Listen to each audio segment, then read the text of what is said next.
Chennai Silks. 9.5 லட்சம் கோடி ரூபாய் அளவிற்கு கடன் வாங்கி வைத்துக் கொண்டு தமிழகத்தின் பொருளாதார முன்னேற்றம் பற்றி முதல்வர் ஸ்டாலின் பேசுவது ஏற்புடையது அல்ல என பாஜக மூத்த தலைவர் தமிழிசை சவுந்தரராஜன் தெரிவித்துள்ளார். அவருடன் நமது செய்தியாளர் ஸ்ரீ சந்தோஷ் நடத்திய கலந்துரையாடலை தற்போது நாம் பார்க்கலாம். தமிழகத்தில் நடைபெற்று வரக்கூடிய அரசியல் சூழலுக்கு மத்தியில் நம்மிடையே தற்போது தமிழக பாஜகவின் மூத்த தலைவர் தமிழிசை சவுந்தரராஜன் அவர்கள் இருக்கிறார். ஒரு சில வினாக்களுக்கான விடைகளை தெரிந்து கொள்ளலாம். வணக்கம் மேடம். சட்டசபை தேர்தல் நெருங்கி வரக்கூடிய நிலையில திமுக என்டிஏ கூட்டணியை விமர்சிக்கக்கூடியது அதிகரித்து காணப்படுகிறது. குறிப்பாக பல்வேறு வகைகளில் முதலமைச்சரே நேரடியாக விமர்சனங்களை எதிர்ப்பது. இது எப்படி பார்க்குறீங்க? இல்லை, அவங்க பயந்து போய் இருக்கிறார்கள், பதற்றம் அடைந்திருக்கிறார்கள்.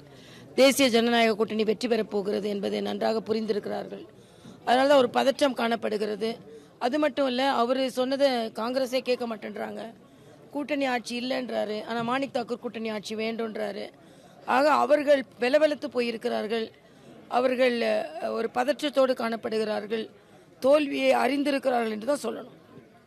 நிச்சயமாக கடந்த காலங்களிலும் பார்ப்போம், தற்போது வரையிலுமே இன்றைக்கு பேசக்கூடிய கருத்திலும் கூட தமிழகத்திற்கு விஷ கிருமிகளை அனுமதிக்க கூடாது அப்படின்ற ஒரு கருத்தை பாஜக மீது ஒரு விமர்சனமாகவே தொடர்ச்சியாக வச்சுட்டு வருது. எப்படி இல்லை, விஷக்கிருமி என்பது திராவிட முன்னேற்ற கழகம் தான். ஏன்னா ஒரு டிஎன்பிஎஸ்சி எக்ஸாமை நடத்த முடியல, போதைப் பொருட்கள் அதிகமாக நடமாடி கொண்டிருக்கிறது, டாஸ்மாகை கட்டுப்படுத்த முடியல, சட்டம் ஒழுங்கை கட்டுப்படுத்த முடியல.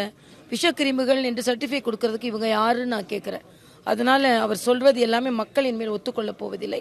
அதனால் நிச்சயமா மக்கள் தேசிய ஜனநாயக கூட்டணிக்கு வாக்களிப்பார்கள்.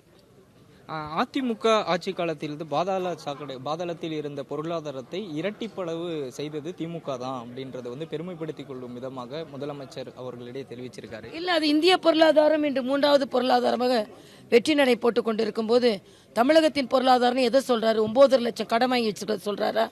ஒவ்வொரு தலையிலையும் 1,30,30,000 ரூபாய் கடன் ஏற்றி வைத்திருப்பதை சொல்றாரா? ஒவ்வொருத்தர் மேலேயும் 40,000 ரூபாய் வட்டி ஏற்படுத்தி வச்சிருக்கிறது சொல்றாரா?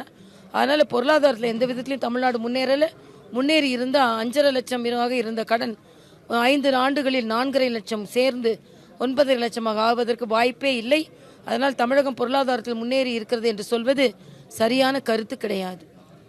பிரதமர் மோடியினுடைய தமிழக வருகைக்கு பின் அடுத்ததாக அமித்ஷா அவர்களும் வர இருக்காங்க. அதன் பிறகு வரக்கூடிய தலைவர்களுக்கு பிறகாக என்டிஏ கூட்டணியில் ஒரு வலு கிடைக்கும்னு நினைக்கிறீங்க? நிச்சயமா இப்பவே வலுவாக தான் இருக்கு. ஒவ்வொரு தலைவர்கள் வரும்பொழுதும் நாங்கள் கூடுதல் பலம் பெறுகிறோம்.